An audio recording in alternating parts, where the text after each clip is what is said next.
once knew a nigga whose real name was William. His primary concern was making $1 million, being the illest hustler that the world ever seen. He used to fuck movie stars and sniff coke in his dreams. A corrupted young mind at the age of 13. Nigga never had a father and his mom was a fiend. She put the pipe down, but for every year she was sober, her son's heart simultaneously grew colder. He started hanging out, selling bags in the projects, checking the young chicks looking for hit and run prospects. He was fascinated by material objects, but he understood money never brought respect. He built a reputation cause he could hustle and steal, but got locked once and didn't hesitate to squeal. So criminals he chilled with didn't think he was real. You see, me and niggas like this have never been equal. I don't project my insecurities on other people. He fiended for props like addicts with pipes and needles, and so he felt he had to prove to everyone he was evil. A feeble-minded young man with infinite potential, the product of a ghetto-bred capitalistic mental. Coincidentally dropped out of school to sell weed, dancing with the devil, smoked until his eyes would bleed. But he was sick of selling trees and gave in to his greed.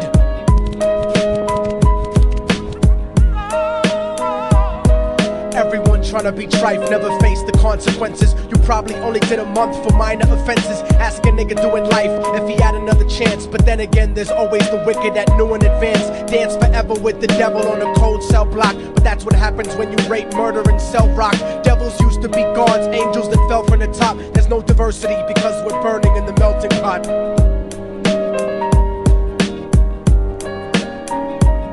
So Billy started robbing niggas, anything he could do to get his respect back in the eyes of his crew. Starting fights over little shit up on the block. Stepped up to selling mothers and brothers the crack rock. Working overtime, making money for the crack spot. Hit the jackpot and wanted to move up to cocaine, fulfilling the Scarface fantasy stuck in his brain. Tired of the block niggas treating him the same. He wanted to be major like the cutthroats and the thugs. But when he tried to step to him, niggas showed him no love. They told him any motherfucking coward can sell drugs. Any bitch nigga with a gun can bust slugs. Any nigga with a red shirt can front like a blood. Even Puffy smoked the motherfucker up in the club. But only a real thug can stab someone till they die. Standing in front of them, staring straight into their eyes, Billy realized that these men were well guarded, and they wanted to test him before business started. Suggested raping a bitch to prove he was cold-hearted. So now he had a choice between going back to his life or making money with made men. Up in the sight, his dreams about cars and ice made him agree a hardcore nigga is all he ever wanted to be. And so he met them Friday night at 2:45.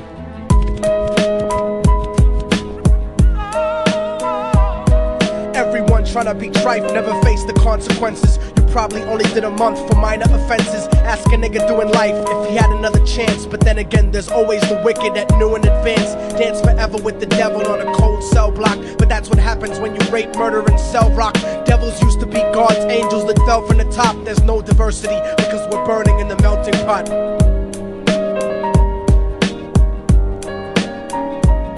They drove around the project slow while it was raining, smoking blunts, drinking and joking for entertainment, until they saw a woman on the street walking alone, 3 in the morning, coming back from work on her way home. And so they quietly got out the car and followed her, walking through the projects. The darkness swallowed her. They wrapped her shirt around their head and knocked her onto the floor. This is it, kid, now you got your chance to be raw. So Billy yoked her up and grabbed the chick by the hair and dragged her into a lobby that had nobody there. She struggled hard, but they forced her to go up the stairs. They got to the roof and then held her down on the ground, screaming, "Shut the fuck up and stop moving around." The shirt covered her face, but she screamed and clawed. So Billy stomped on the bitch till he broke in her jaw. Them dirty bastards knew exactly what they were doing. They kicked her until they cracked her ribs and she stopped moving. Blood leaking through the cloth, she cried silently.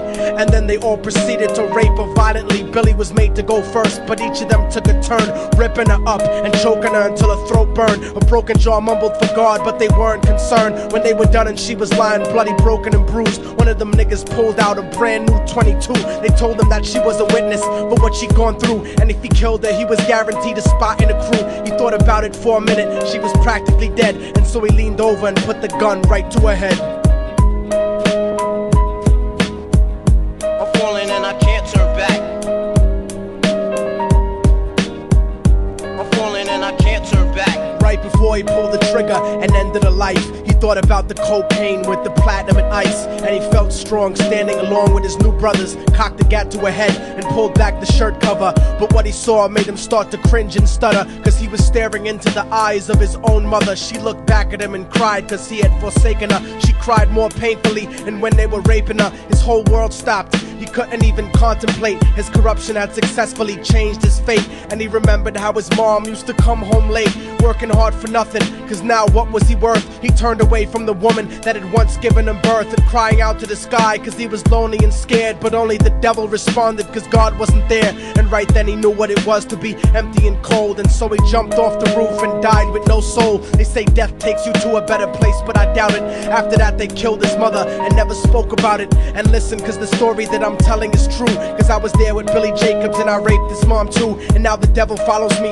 everywhere that I go. In fact, I'm sure he's standing among one of you at my shows. In every street cipher listening to Little Thug's flow. He could be standing right next to you and you wouldn't know. The devil grows inside the hearts of the selfish and wicked. White, brown, yellow and black color is not restricted. You have a self-destructive destiny when you're inflicted, and you'll be one of God's children that fell from the top. There's no diversity because we're burning in the melting pot. So when the devil wants to dance with you, you better say never, because a dance with the devil might last you forever.